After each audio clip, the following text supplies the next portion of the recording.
People often ask me, Charlie, what's the number one thing that kills people's wealth?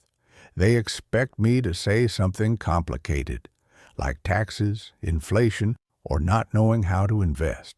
But the truth is much simpler and far more embarrassing. The real wealth killer isn't hiding in Wall Street. It's parked right in your driveway. Yes, I'm talking about your car, that shiny piece of metal that you keep feeding money to year after year, pretending it's a necessity. It's not just transportation anymore. For most people, it's a lifestyle tax, a voluntary drain on their future. You see, people have this strange habit. They'll spend weeks hunting for a discount on groceries or switch credit cards for a 1% cashback bonus. But then they'll go and drop $50,000 on a car they don't need, just to look successful for a few fleeting seconds at a red light. That, to me, is insanity disguised as normal behavior. The average person doesn't understand compounding, not in money, not in habits, and definitely not in expenses. Every dollar you waste on looking rich today is a dollar that won't be working for you tomorrow. And cars? Cars are the perfect example of how people interrupt compounding voluntarily. You buy something that loses value every day while you pay interest on it, and then you call it a reward. Now, don't misunderstand me. I'm not saying you shouldn't own a car. I'm saying you shouldn't let a car own you. There's a big difference. If you need to get to work, buy something reliable. But when your ego starts doing the shopping, you're no longer buying a car, you're buying status. And status is a very expensive addiction. People say, Charlie, I deserve something nice. Sure you do. But that's not the point. The point is that your future self deserves freedom more than your present self deserves validation. Most people don't realize they're trading 10 years of financial peace for a few minutes of social approval. And I find it ironic. The same people who say they can't afford to invest are making monthly car payments larger than my entire grocery bill. They'll finance a luxury vehicle at 7% interest, but won't touch an index fund that's averaged higher returns for decades. That's not lack of opportunity, that's lack of judgment. Here's something I've learned over a lifetime of watching people fail financially. Most bad financial decisions come from trying to impress people who don't care. You're trying to look wealthy to people who are too busy trying to look wealthy themselves. It's a circle of delusion.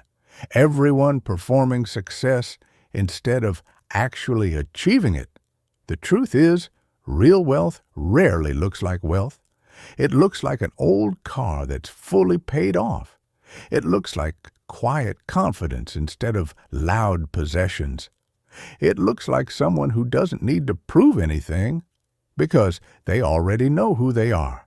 I've met people who make a fortune, but they spend even faster. And they'll tell me, well, I make good money, so it's fine. No, it's not fine. If your lifestyle expands with your income, you're not getting richer. You're just upgrading your prison. And that's what the car industry sells best, a comfortable prison. You're locked into monthly payments, insurance, maintenance, fuel, and yet you feel free because you can drive anywhere. It's the illusion of mobility paired with the reality of debt. If you ever want to test how irrational people can be, look at the parking lot outside a struggling workplace. You'll find employees buried in car payments, complaining about the cost of living, sitting in vehicles that collectively cost more than the company they work for. People confuse motion with progress. They think moving faster in a nice car means they're going somewhere, but financially, most of them are just driving in circles. Now, I'm not against nice things. I'm against stupid reasons for buying them. If you're truly rich, and I mean rich in assets, not just income, go ahead. buy whatever you like. You've earned it. But most people are buying luxury with borrowed money. That's not success. That's self-deception. You can't build wealth when your money is constantly bleeding from 1,000 small wounds. The car payment, the insurance, the gas, the depreciation, it all adds up. And it doesn't just drain your bank account, it drains your mindset. Because the more you spend, the more you normalize spending. You start believing that comfort today is worth more than freedom tomorrow. That's a very expensive belief system. Now, let's be honest, the car is just a symptom. The real disease is much deeper. The belief that spending money equals success. People apply this logic everywhere. They upgrade their phones every year, rent apartments they can't afford, and buy gadgets they'll use once.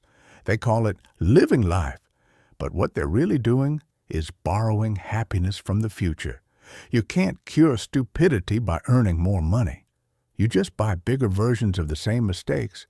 Until you fix your mindset, every raise becomes a bigger trap. I've seen this pattern over and over. The paychecks grow, but so do the payments. And the result? No progress. Just a more expensive treadmill. If people treated financial security with the same excitement they treat new purchases, they'd be wealthy long before retirement. But they don't. They treat wealth like homework, something they'll get to later. The trouble is, later never comes. I once knew a young man who made 6 figures right out of college. Smart kid, ambitious.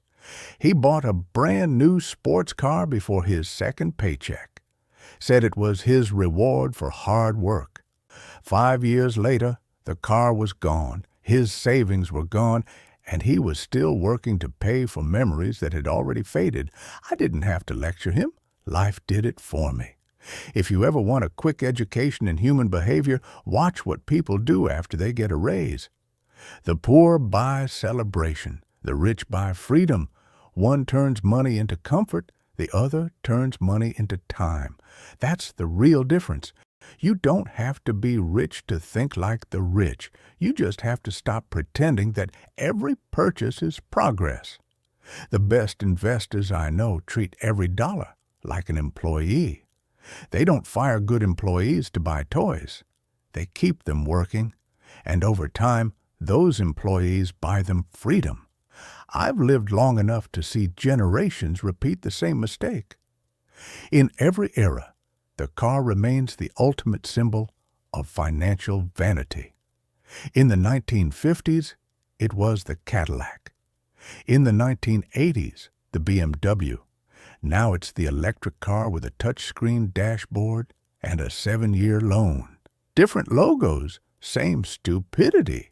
And people keep asking, but Charlie, what about EVs? They save money on gas. Sure, maybe, but they don't save you from your habits. The problem isn't the fuel. It's the mindset that every new technology justifies a new debt. You don't need a $60,000 vehicle to prove you care about the planet. You can care about the planet and your wallet at the same time by keeping what you already have. The most dangerous phrase in personal finance is, "I deserve it." Those 3 words have destroyed more balance sheets than inflation ever could. You want to get wealthy? Learn to say, "I don't need it." That's the real flex. What I've always admired about truly rich people, and I mean the ones who stay rich, is their ability to live below their means, even when they don't have to. They understand that every unnecessary expense chips away at their most valuable asset, optionality. The freedom to choose what you do with your time. When you're buried in payments, your options shrink. When your lifestyle is lean, your options expand. Wealth isn't about how much you earn, it's about how long you can live without needing to earn. That's why cars are such an effective wealth killer, because they quietly reverse that equation. They trap you in the need to keep earning just to keep driving. I've told people this for years. The easiest way to get rich is to stop doing stupid things. And overpaying for a car is one of the stupidest things you can do. You don't need to be a genius to get wealthy. You just need to avoid the traps that ordinary people fall into again and again: vanity, impatience, and ignorance of opportunity cost. If you can master those three, you've already won half the game. The irony is that the same discipline it takes to drive an old car is the same discipline that builds real wealth: patience, restraint, and focus on the long term. It's not glamorous, but it works. You see, money behaves like a mirror. It reflects your habits, not your hopes. You can hope to be rich, but if your habits are poor, your results will match. Every time you resist the urge to upgrade, you're buying a piece of your future back. Every time you choose simplicity over status, you're compounding your freedom. The best financial decision most people could make this year is simply not to buy a new car. You'd be amazed how much clarity, savings, and peace of mind that one decision could bring. And no, it's not about deprivation. It's about direction.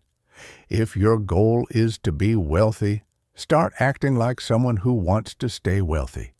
People think wealth is about accumulation. It's not. It's about elimination, removing the need for constant wanting. Every unnecessary desire you kill is a dividend to your peace of mind. The richest people I've met aren't the ones with the most toys. They're the ones who finally stopped playing the game. I've seen people chase luxury until they forget what enough feels like. Enough is the hardest word in capitalism, but it's also the most liberating. Once you learn to say enough, every dollar after that becomes optional. And that's when you start to feel truly rich. Real wealth doesn't shout. It whispers. It's the quiet confidence of knowing you're fine even if you never buy another thing. That's the kind of wealth worth building. So if you really want to build wealth in 2025, forget chasing the next hot stock or trendy side hustle. Start by killing the real wealth killer, the need to look richer than you are. Drive something simple. Live somewhere reasonable. Invest the difference. And watch how quickly the math begins to work in your favor. Because wealth, at its core, isn't about what you own. It's about what you can walk away from. And if you can walk past the dealership, you're already doing better than most.